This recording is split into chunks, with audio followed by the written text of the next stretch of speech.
E aí galera, o Hellfire Gala de 2023 foi feito no intuito de mostrar a verdade sobre os mutantes que nos últimos anos foram muito atacados, além de trazer novidades que estavam bem interessantes, mas nem tudo saiu como o esperado. Para falar a verdade, foi uma tragédia, e por isso separei vários momentos para a gente comentar no vídeo de hoje. Mas sem muita enrolação, vamos direto ao ponto.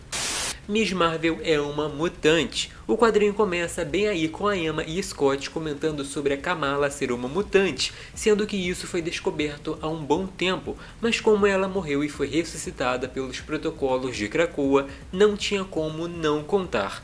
Tanto que o foco do Ciclope e da Rainha Branca era fazer com que a jovem se sentisse bem e que talvez essa descoberta fosse uma coisa que melhorasse a convivência dos mutantes com os outros povos. Acredito que mostrando que tem coisas em comum e não precisam da guerra.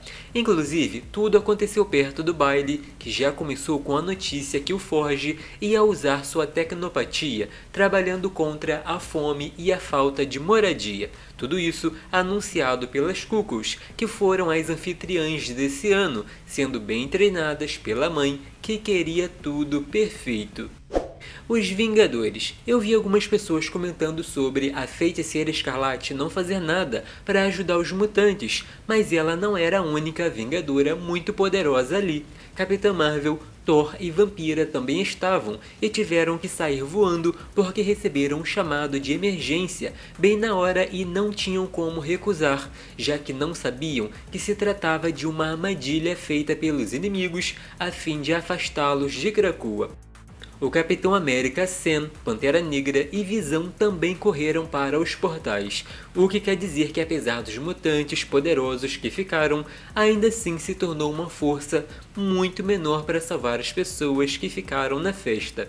Isso sem contar que a Tempestade também não estava presente. A morte do Homem de Gelo. Como o poder mutante da magia não estava funcionando para tirar os humanos e os 5 dali, o Homem de Gelo tomou a frente e foi para cima do Sentinela. O Bob ficou bem confiante, porque sabe que é poderoso e já ajudou a terraformar um planeta, então derrotar um inimigo assim não seria tão difícil e levando em consideração os feitos que ele tem, realmente pensamos que a chance era bem grande. Mas o Nimrod é preparado para lidar com os ômegas mais poderosos, e conseguiu causar danos de dentro para fora. O Homem de Gelo basicamente derreteu enquanto era chamado de Ômega 2, o que quer dizer que o ataque se voltaria para Ômega 1, que é a Jean. A morte da Garota Marvel, um dos momentos mais esperados do Hellfire Gala, com certeza, é aquele mostrando a nova formação dos X-Men. E esse ano tivemos o Fanático, que vem trilhando um caminho de redenção e se tornando um grande aliado. Esse ano, a equipe ficaria muito diferente, com a Talon, Synchro, Prodígio, Frenzy, Míssel e a Jubileu, que ficou super feliz. Sendo que foi aí que o Nimrod desceu da órbita da Terra, bem no meio dessa galera, e a Jean conteve as ondas de choque com a telecinese, porque senão o estrago seria muito maior. A Ruiva e o Fanático se uniram para fazer dele uma bala imparável, mas nesse ponto mais sentinelas chegaram junto do Dr. Êxtasis e a Sentinela Ômega, no maior deboche. Até mostraram que vieram trabalhando com o MODOK para infectar os produtos de Krakoa, deixando os humanos sob seu controle. Tanto que foi em vão a Emma tentar acalmar usando a telepatia, já que os medicamentos estavam causando uma reação no cérebro. Nesse ponto, a confusão já estava chegando no ápice, com muita luta, a base da mansão sendo destruída e a Jean salvando e parando todo mundo para entrar em contato com a Orquídea. Porém, foi pega de surpresa pela Moira, que chegou com uma adaga envenenada por uma substância usada no outro mundo exatamente para bloquear os poderes mutantes. Ainda assim, a telepata conseguiu entrar no plano astral, mostrando para Flama que o plano seria enganar o Dr. Êxtasis, colocando informações na mente dele como se ela fosse uma traidora que passou informações todo esse tempo. Ou seja, tinha que se manter firme porque seria julgada e odiada como traidora, destacando que na hora certa contaria a verdade. Scott não estava presente porque fizeram uma armadilha na casa da árvore e quando foi ajudado, já muito mal, viu uma projeção da esposa, se despedindo e dizendo que o ama. O mesmo com o Wolverine, que foi influenciado por ela a matar os inimigos. A morte dos mutantes. Se você acha que a coisa já parece absurda, calma que vai piorar. A Moira também atacou Charles, que acabou se rendendo e ouvindo mais sobre os portais e medicamentos hackeados. Então concordou que naquele momento seria melhor tirar todos os mutantes da Terra e com o dispositivo do cérebro amplificando um pouco seus poderes, controlou para muita gente ir em direção a vários portais. Uma cena bem dramática, porque ali o professor sentiu que de fato mataram o sonho dele. O ponto da mística é muito interessante, porque sempre falamos que um telepata poderoso pode causar danos se forçar alguém que tem resistência mental, e por isso muitas vezes preferem não forçar esses limites, até recorrendo ao trabalho em equipe. A Raven resistiu por conta própria, e a mente dela estava bugando com claros danos físicos, como sangramento pelos olhos, boca e nariz. Ainda caiu de grande altura, aparentemente morrendo, mas no caso dela não dava para ter certeza. Emma Frost. Chegando ao fim, não podemos esquecer que a Mãe Justa tomou Krakoa para si enquanto tudo isso acontecia.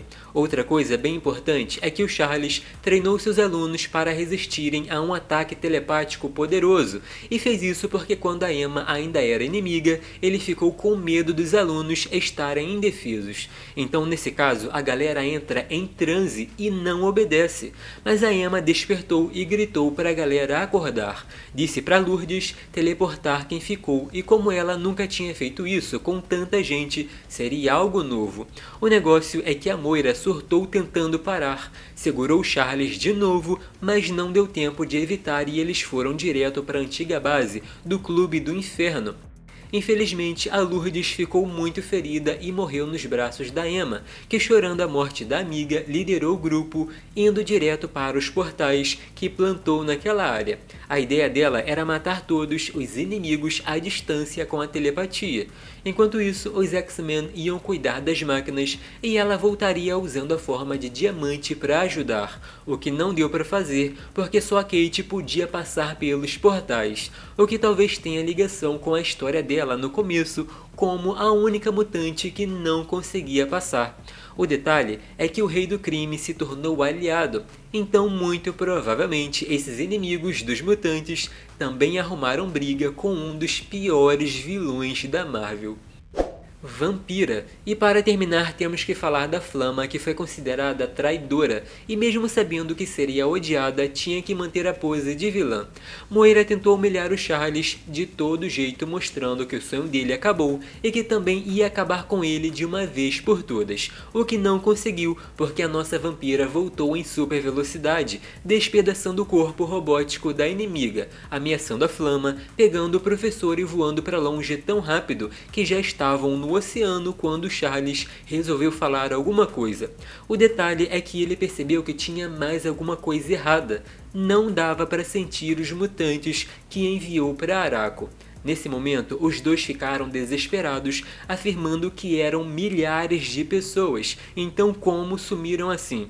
O negócio é que os inimigos falaram e o Charles fez, mas não sabia que estava levando todos eles para um moedor de carne e desesperado, tremendo entre as ondas, a última ordem do líder mutante naquele dia foi para a vampira deixá-lo e vingar todos eles, dando a entender que ela vai ter um papel muito importante no futuro, inclusive voltando para os fabulosos Vingadores. Mas e aí, o que vocês acharam disso tudo? Comentem e deixem o like porque é muito importante. Lembrando que aqui no canal sempre falamos muito sobre os X-Men. Até o próximo!